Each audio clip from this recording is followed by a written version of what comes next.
Perjanjian kita dengan Amerika ini, Amerika mengenakan syarat Petronas kena beli LNG.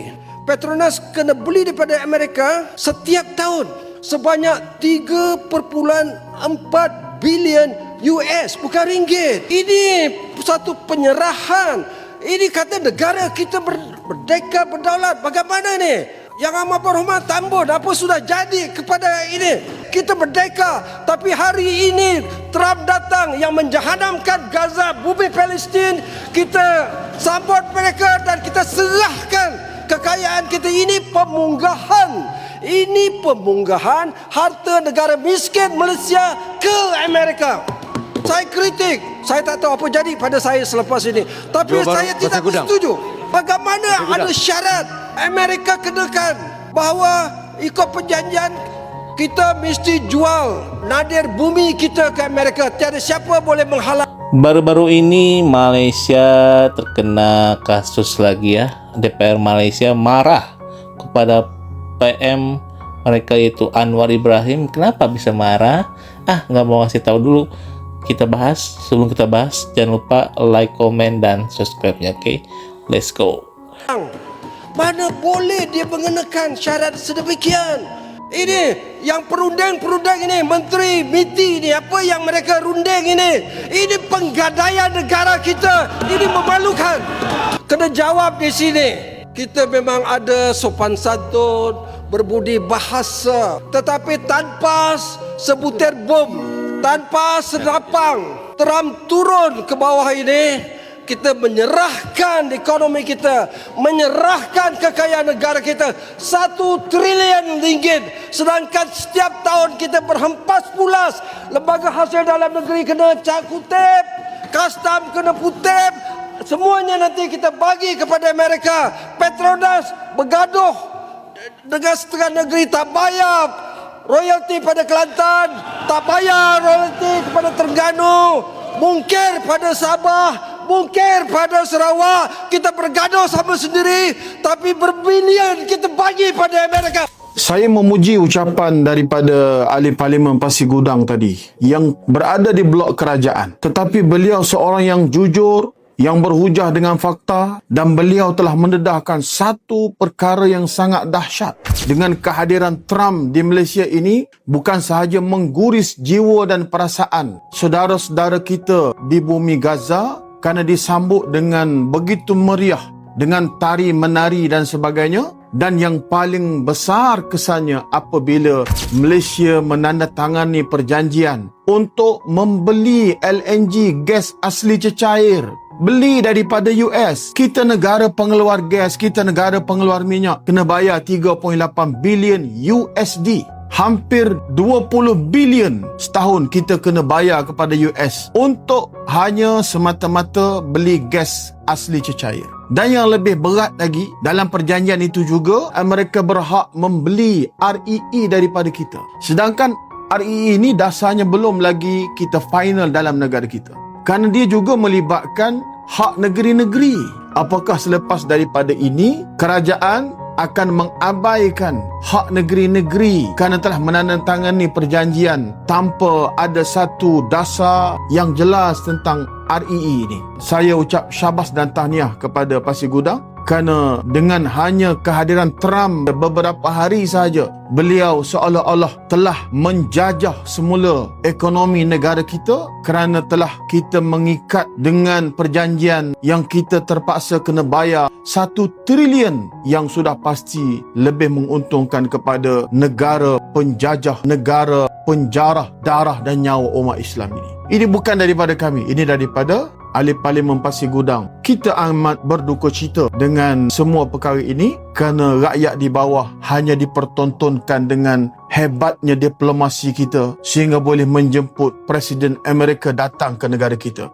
Secara ringkas, pertama, apa yang kita dapat dalam perjanjian ini bukan saja penurunan tarif tetapi ketentuan tarif dan ketentuan akses pasaran. Kerana dalam keadaan yang memang kecoh di peringkat perdagangan antarabangsa, dan dalam keadaan ini kita dapat ketentuan tarif dan juga akses ke pasaran Amerika Syarikat. Langsung tidak ada isu tentang pertahanan. Senator, dalam 51, 52, 53 memang jelas syaratnya pertama, it has to be shared economic concern ataupun shared national security concern. Kita mesti bersetuju bahawa isu yang kita kena tangani bukan saja pihak Amerika Syarikat, tetapi kita yang shared, kita yang setuju. Kalau kita tak setuju, tak masuk. Kedua, ialah apabila kita bersetuju dengan dia, memang ini shared security ataupun economic concern, maka apa yang dia cadang, apa yang Amerika Syarikat cadang, mesti dilaksanakan melalui undang-undang domestik. Maka kita tidak guna pakai undang-undang Amerika Syarikat. Kalau undang-undang kita sedia ada memberikan kuasa kepada kerajaan untuk melaksanakan apa yang dicadangkan, kita boleh laksanakan. Kalau tidak setuju, kita tidak setuju. Ada ruang, ada otonomi dasar untuk memastikan apa yang dipersetujui adalah apa yang kita kongsi atau kita setuju. Memang ada exit clause. Dan kalau satu hari nanti kita tak setuju, sebagai satu negara kita kata tak apalah, kita tak perlu pasaran Amerika Syarikat. Kalau dia kenakan tarif 30%, 50%, itu tak ada masalah dengan kita. Kita nak terus saja, itu pun boleh. Exit clause memang ada. Datuk yang betul. Dasar kerajaan ialah we are not aligned with America, we are not aligned with China. Kita di tengah-tengah, kita memang perlu pasaran Amerika Syarikat, kita perlu perdagangan dengan China, tapi pendirian kita ialah active neutrality.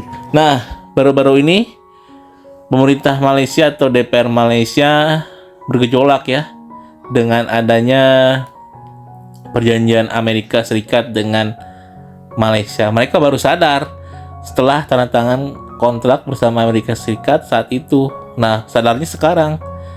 Kenapa nih si perjanjian ini tidak berpihak kepada Malaysia ya? Banyak sekali yang dirugikan Malaysia. Malaysia ngirim cuma beberapa bahan baku ya ke Amerika Serikat, tapi Amerika Serikat ngambil banyak dari Malaysia. Hingga ya si Perdana Menteri yang masih hidup 100 tahun itu, nggak tahu namanya, lupa lagi, dia sampai menyebut Anwar Ibrahim ini adalah pengkhianat bangsa Malaysia. Bayangin, si orang tua ini ya, yang eranya sama seperti Soeharto tapi belum meninggal, dia menyebut bahwa Anwar Ibrahim ini adalah pengkhianat bangsa. Apalagi DPR ya. Nah, kenapa masyarakat Malaysia tidak demo? Ya jelas, negara kerajaan. Mau demo pun harus izin raja mungkin ya Malaysia, karena aneh ke negaranya lagi diombang-ambing oleh Amerika, dia merasa baik-baik saja gitu. Terus anehnya lagi, Malaysia malah diem dan mensetujui perjanjian tersebut gitu. Hingga sampai sekarang ini perjanjian itu sudah berlaku dan Malaysia siap-siap akan diambil kekayaan alamnya oleh Amerika Serikat. Indonesia pernah ditawarin nggak, Min?